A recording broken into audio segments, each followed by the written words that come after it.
Can't you see? It's easy as a 1, 2, 3.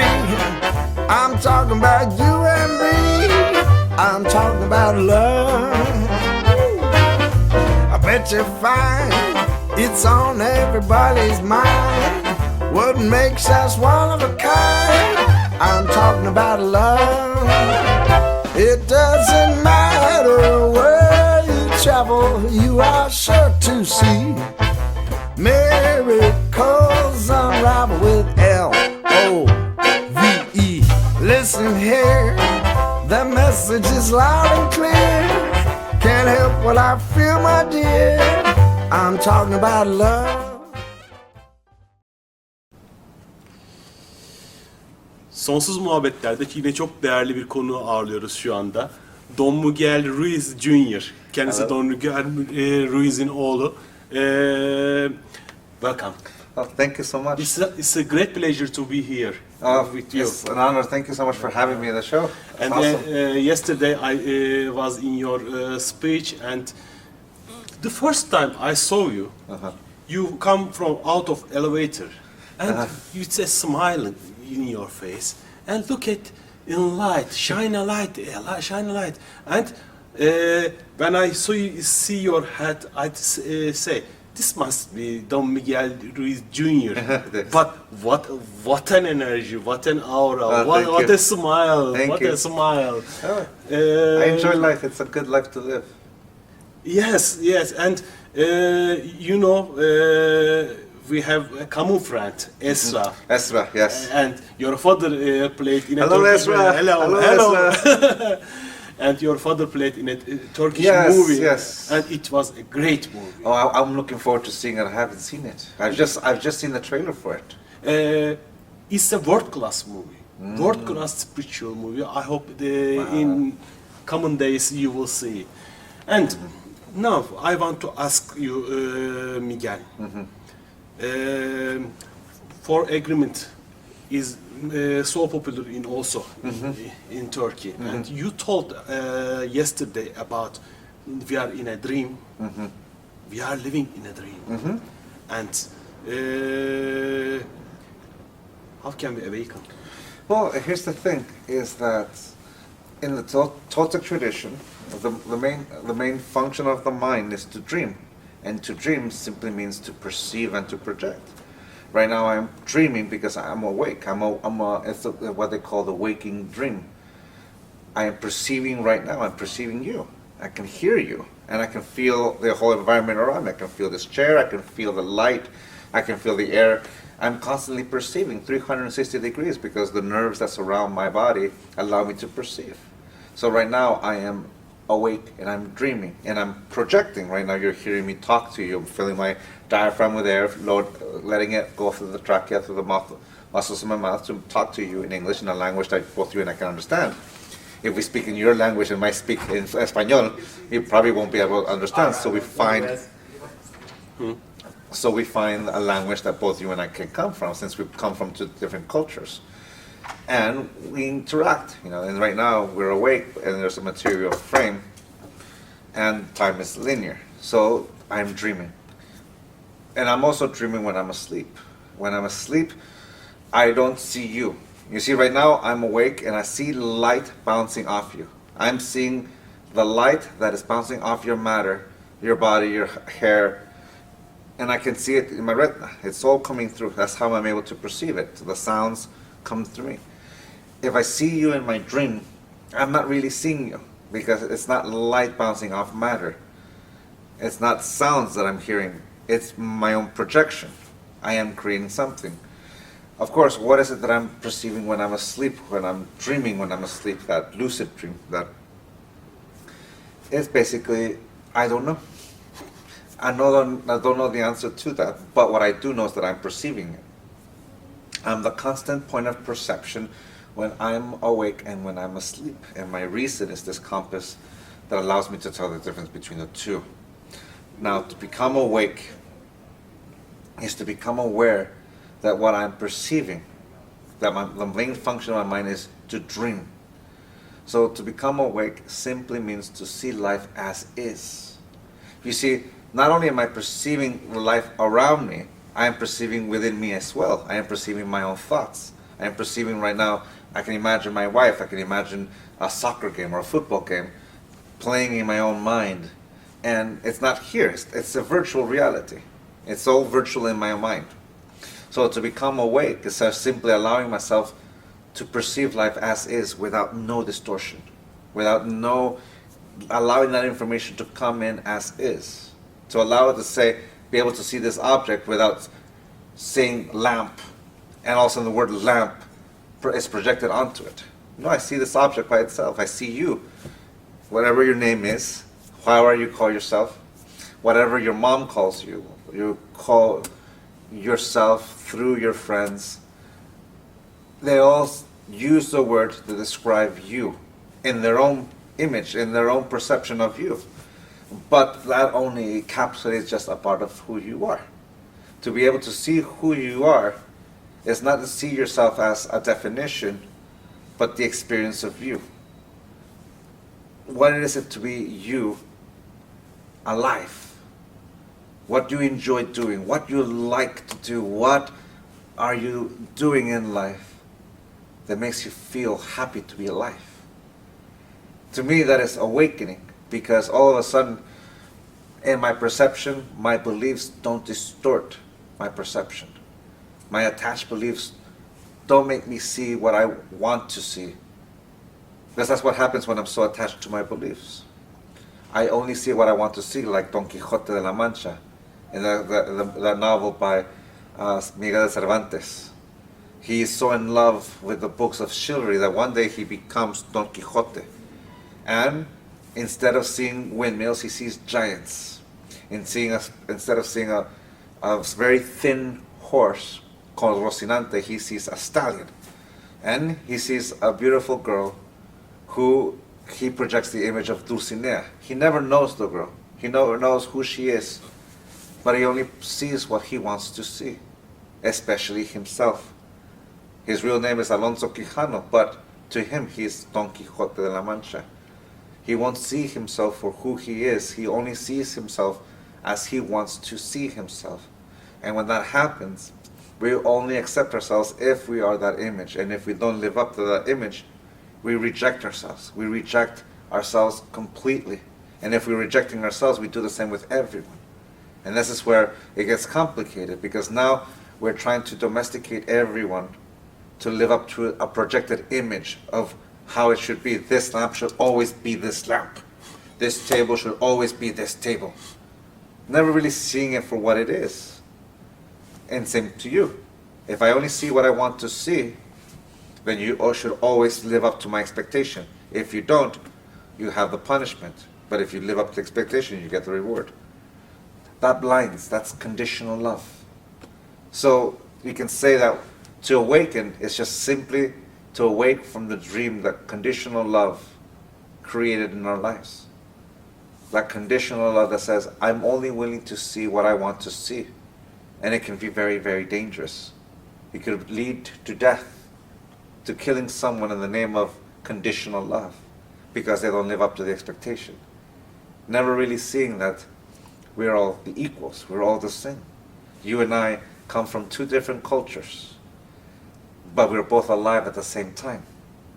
And right now, for example, we're both speaking English only because we have a desire to understand each other. Yes. And that's the purpose, that's key. We can say we wake up when we're willing to see life not only as is, but through the point of view of someone else, and most importantly through my own point of view. Oh, okay. And I got so many questions about this subject. Do we have to know our purpose in our lives? Main purpose, galactic purpose, soul's purpose. And many people are asking me themselves, what's my purpose in my life? Do we have to know our purpose in our lives? Let me catch you on something you just said. Have to. Do we have to have a purpose? You can hear domestication all over that. That system of reward and punishment by which we model the behavior of an individual. That word, I have to, says I have to reach this image If I don't live this image, I'm not worthy of love. So I have to always live up to this image. And if I don't, I reject myself. At that point, a purpose is any agreement, any idea. It could come from mom, it could come from family, it can come from outside. And if we believe it, it can control our lives forever. And especially when we put the word have to. If we switch it around, if we look at it from a totally different point of view, instead of thinking that the grass is greener somewhere else, that the only way I can love myself if I live up to that image, what if I start loving myself just the way I am, with a willingness to see myself for who I am? All of a sudden, change is not about I have to. It's because it turns into I want to. What do I want from life? What do I want to manifest? From there you can see I have to have a purpose. Sounds dramatically different from what do I want to manifest? The difference is passion. When I want to manifest something, I want to create what it passions me, what I enjoy. Because that's what passion is, doing something we love to do. And because we are alive, we can go in any direction in life. We can go 360 degrees around us. And our passion is what allows us to say, this is the direction I want to go. And of course the world will say, no, you have to go this way, you have to go that way, you have to go this way. If we listen to them and we believe them, we're living someone else's life. We're living our life through someone else's point of view. We only are here for 70 to 100 years, a very short time in life. Imagine living those 70 years from the point of view of someone else, never really expressing your free will, and you convince yourself that it is. But if you see yourself as, this is what I want, today is the youngest I will ever be, how do I want the rest of my life to be? How do I want to manifest it? Because all of a sudden when that happens, the goals and aspirations of other people who follow that carrot, like a donkey that follows a carrot, it's just an illusion. What happens if you eat the carrot, and with that carrot it nurtures you to go in a direction in life that you want to create? From that point of view, it's different. It's a totally different way of living life. Instead of having to live to have a purpose, I live life with my passion. And I manifest life with that belief. For me, unconditional love is a choice. And at that point, sometimes we mix up passion with ego's passion with God's passion. How can we separate this? Because we feel, yes, we passion, yes, I want this. How can you separate, I want this, I want this? So I'm going to use the book of my family, the Four Agreements, to an example, because if I describe the other elements, it might be getting confused, so it might be easier to use my family's tradition and use it in that way.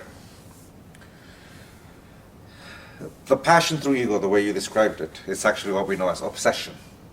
The obsession to live up to this image. That doesn't exist. I can grab the Four Agreements. Don't take things personal, always do your best, be impeccable with the word, and don't make assumptions. They're agreements. The word agreement reflects the action of saying yes.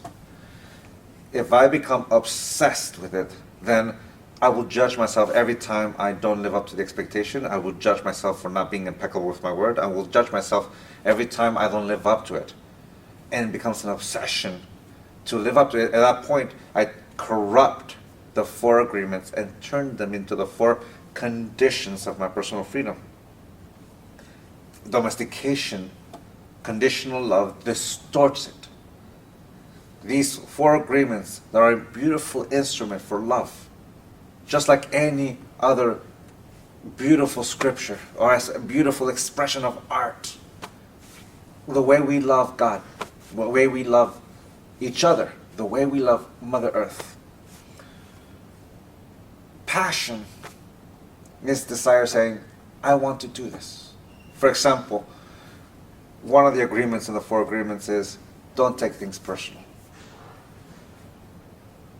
It starts by me becoming aware of the truth and accepting the truth. I take things personally. I don't judge myself. I don't punish myself. I accept the truth. I take things personally. And I read this book, and it teaches me that there's another way of how not to take it personal. I'm free to say yes to either one. I'm free to say, yes, I want to take it personal, and I'll take it personal because I want to. And I'm free to say, I don't want to take it personal because I don't want to. And this book showed me how. I already know how to take it personal. I'm doing it all my life. Now I know how not to. At that moment of choice, the one I say yes to is the one that's going to become alive. It's like a cookbook. If you ever pick up a cookbook and you only read the recipes, you will never know what that meal will taste like or feel like, because you just read the steps. The only way to know what it tastes like is to follow each step. And the first time you might succeed, or you may not succeed. That is fine, but you took the steps. With practice makes the master. To the point where you start adding ingredients, subtracting ingredients, changing the temperature to suit your preference. And when that happens, that agreement, that recipe becomes alive. It became alive the moment you used it as an instrument. And that's the key. That's passion. We use this instrument because we want to, because we say yes to it. I don't have to say yes to it. I'm free to say no to it. But because I want to, with complete freedom of life, that's what makes a difference. Because if I say yes because I have to, because if I don't say yes to it, I'm going to have the repercussions, that's not free will. That's a subjugated will. And when you say yes and no, yesterday you mentioned in your speech very well, sometimes it's so hard for us to say no. We always tend to say yes. And yes is good feeling. But there are sometimes we have to say no, and it's hard. And can you tell me the difference between yes and no? Well, sure. Yeah, when you say yes, it's just a word that describes a choice to manifest something, to use the energy that moves this body, the energy that moves this mind, because I am the energy that animates both this body and this mind. Which means when I say yes, thy will be done. Miguel, grab the lamp. Yes. Yes. That's a choice. The word yes simply reflects the choice or the decision to lift up this lamp, using my body, using my mind together to manifest something. No means this. Miguel, pick up the lamp. No. I've chosen not to use this energy or this mind to manifest that. Will not pick it up. That's my will. To have free will is to be able to say yes and no with a complete freedom of life. So from that point of view, when I say no, it's because I mean it. And I say it with the most sincere respect. And the fear a lot of people have is that they're afraid that they're being disrespectful. But what they're really being disrespectful to is to themselves, because they've subjected themselves. Now here's the thing. There is compassion. There is a time for saying yes. There are times for saying no. It all depends on what consequence you want in life. That's the key. What consequence do I want? If I say no, and that's not really what I want, and I go against myself, then my no, I have no respect for my will. But to respect my will, when I respect my no, this allows me to respect your no. Because you have the complete freedom of life, which means you're completely free to say no in your life. And when you say no to me, I respect it. That is your will. And I respect it because I respect my own no. I respect my own thing. And this allows me to have peace with you. Because I see my equal. I see my equal because you and I are both alive at the same time. And I can say, no, thank you. And I'm being completely honest with you. I'm not disrespecting myself, and at the same time, I'm not disrespecting you. I say, no, thank you. Okay. And that's beautiful. If I say no, well then, if I say it with anger, if I say with no, yes, I'm saying no, but I'm saying with anger. And the problem when I say with anger is that I think that that's the only way people will listen to me. That I don't really have that much trust in my no, so I have to add the power to it with anger. And when that happens, it's just a lack of respect. Not for you, but for myself, thinking that my will is not strong enough. Because just simply saying no is more powerful than saying no. Because when I say it with that anger, I really am not trusting my no. I'm hoping that my no with that anger intimidates someone. But when I have complete confidence, I don't need to use anger. I don't need to use rage to say no. I can use it with a complete respect of myself, which allows me to respect you. Which allows me to thoroughly be grateful when we both say yes. Yes. And that's when gratitude comes in. I am so grateful that life said yes to me. That my wife said yes to me. That people who come to my presentations said yes. Who pop my books, I'm grateful for them to say yes because I know their complete freedom. When I go to a restaurant and a server serves me well, I say thank you. Because they don't have to serve me well. They could take forever. They can take 20 minutes. They can totally be just very rude to me. But I don't say thank you when I know that they don't have to do the service they're giving me, but they still do it. And I say grateful. I'm saying thank you. Some would say, but isn't that their job? Yes. But I'm grateful for them when they decide to do it good. And I'm grateful and I recognize it. And in the times of fear we have, and sometimes suffering, that we much live in Turkey's last months, how can you deal your anger, fear, and suffering feelings? How can you deal? Well, you first are completely honest with yourself. This is how I feel. You see, our emotions are real. What triggers them may not be real. And that's something very important to know. An example. I hold my baby in my arms when he was very first born. The day he was born, I'm holding him in my arms and I'm having such a blissful moment. Very, very happy. My mind is in communion with my boy and I'm very in this moment. Then my mind creates a thought of SIDS, sudden infant death syndrome, a little disease or something that happens that babies die from. And all of a sudden I think of that when I read about it, and all of a sudden that fear creeps in, and all of a sudden my whole body is paralyzed with fear. Nothing happened. Physically, nothing happened. But all of a sudden my mind perceived an idea that was just perfect, fertile ground in my mind to take root and just paralyzes my whole being. But nothing happened. My son was not in danger at that moment. He was in my arms. He was healthy. And there was really nothing to fear. So the fear I felt was real. I felt it. But the cause was not real. It wasn't. It was just an idea. So if we become aware of that, our emotions are real. What may trigger them may not be. So we can use our emotional body to let us know when something is wrong. For example, like a car alarm.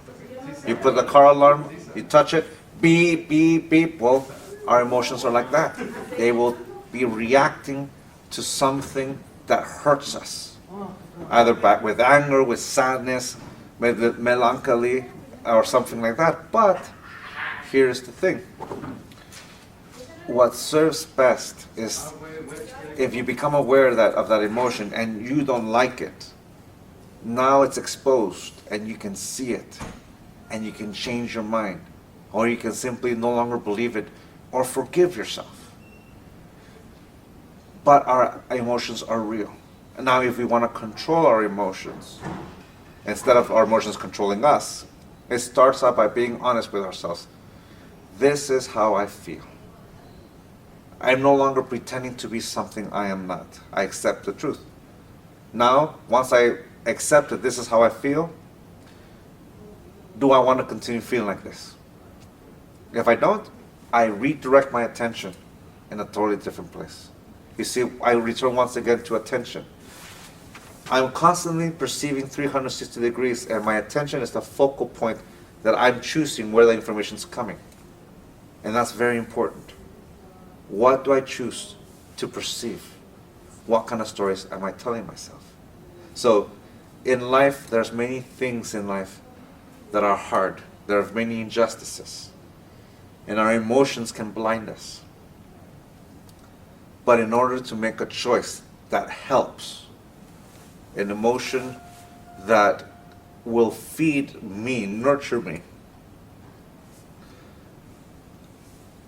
is the one that allows me to be me. And as I allow that emotion to pass like a wave, when it finishes, I redirect it. And how do we redirect a thought?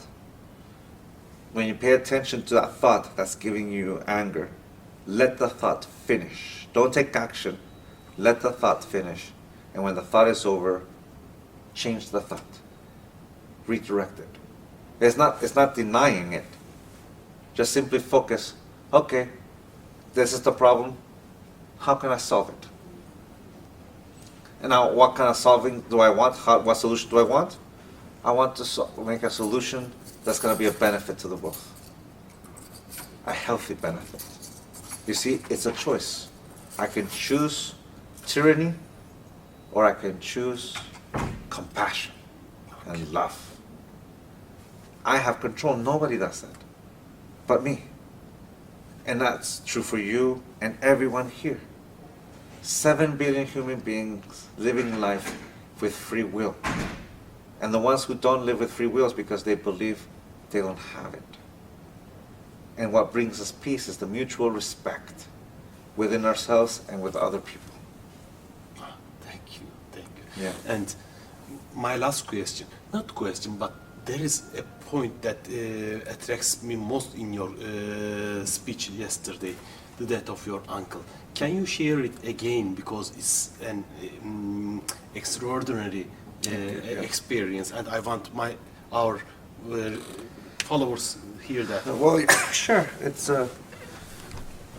my uncle. If you've experienced death or you witnessed death, you might be able to relate. But my uncle was born in Vietnam, in South Asia, and he came to the States, and he became my uncle. He married my aunt, and he was my godfather for my first communion. And with that, about 6 years ago, they found him unconscious on the floor of his garage. When they took him to the hospital, his brain had swollen so much from the hit he had in his head, so they had to remove a part of his cranium to relieve the pressure of his brain that was swelling.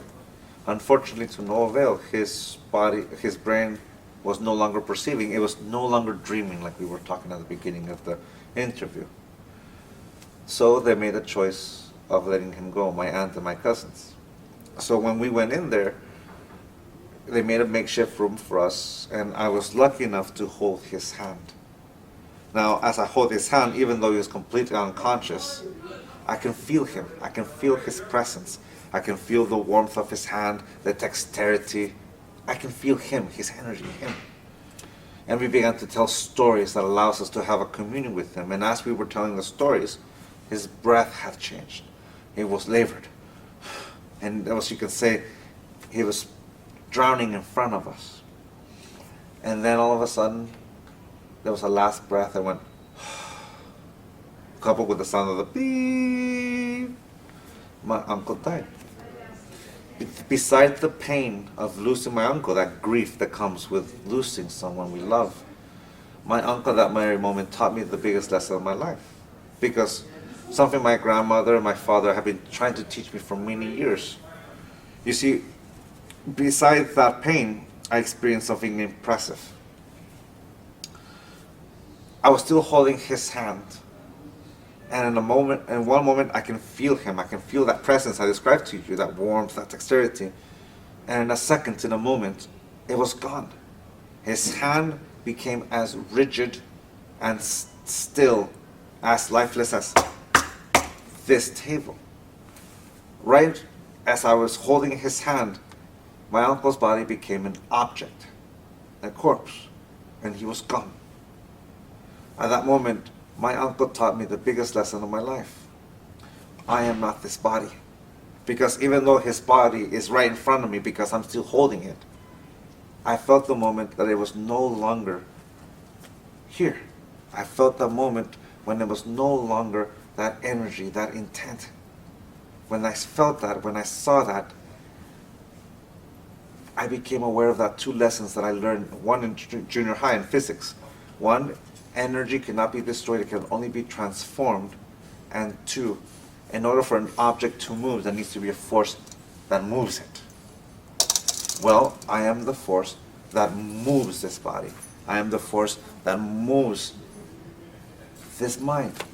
You see, this body that you see that's talking to you right now, one day will be dead.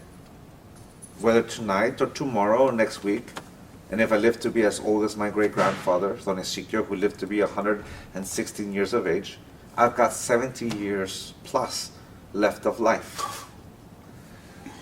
But whenever that happens, the difference between me and my corpse is that I'm alive. I'm right here, I can move it. I am not this body. My uncle taught me that. What happens to me after I die, I will know. I'll find out when I die. I grew up Catholic, which means we all come back to God. Or there's a perception that my dad says, imagine living your whole life from the point of view of a single drop in the ocean.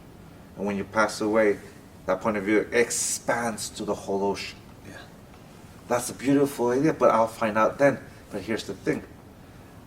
I have plenty of life to live between now and then. How do I want to live it? Today is the youngest day of my life. The past no longer exists because I can't go back there and change a yes into a no or no to a yes because intent or life doesn't live there. The future is a consequence of the choice that I make now. This present moment that moves with me from the moment I am born to the moment I die. This energy that, depending on our tradition, we can call it spirit, we can call it soul, we can call it aura, we can call it intent, we can call it God. Whatever the tradition that we grew up with, that's the energy that moves. And it's the same energy that moves with you and everything around, from plants to this earth, to this everything in life. The same energy. We are all one. From that point of view, you can ask yourself this question, like we can see that infinite possibility that it's a child, that a baby and you hold in your arms. When you look at a baby that's a newborn, you see that infinite possibility that a living being is. Because when you hold a baby in your arms, you can see everything that person could be. They could be a doctor, they could be a lawyer, they could be a soccer player, they could be an activist, they could be an artist, they could be a writer. Infinite possibilities. Well, the difference between me and that baby, because my father held me the same way, my mother held me the same way, just as your parents held you, and saw the infinite possibilities of you. The difference between the baby that you and I were and the men that we are now is that we know how to use this body and we know how to use this mind. I am not this mind, I am not this body, but I am that energy, that spirit, that soul, that life, that God that animates the whole. I am the whole, just as you are, and we are all one. And last question, how is it to be the son of Don Miguel? Oh, it's wonderful. It's my papa. I love him so much. It's a wonderful time. Very well. Yes. Very well. Well, Thank you, my friend. Thank you so much. Thank you, precious. Miguel. Thank you. Sonsuz Muhabbetler'de Don Miguel Ruiz Jr.'la birlikteydik. Bizi izlediğiniz için çok teşekkür ederiz. Can't you see? It's easy as a 1, 2, 3. I'm talking about you and me. I'm talking about love. I bet you find it's on everybody's mind. What makes us one of a kind? I'm talking about love. It doesn't matter where you travel, you are sure to see miracles unravel with L-O-V-E. Listen here, the message is loud and clear. Can't help what I feel, my dear. I'm talking about love.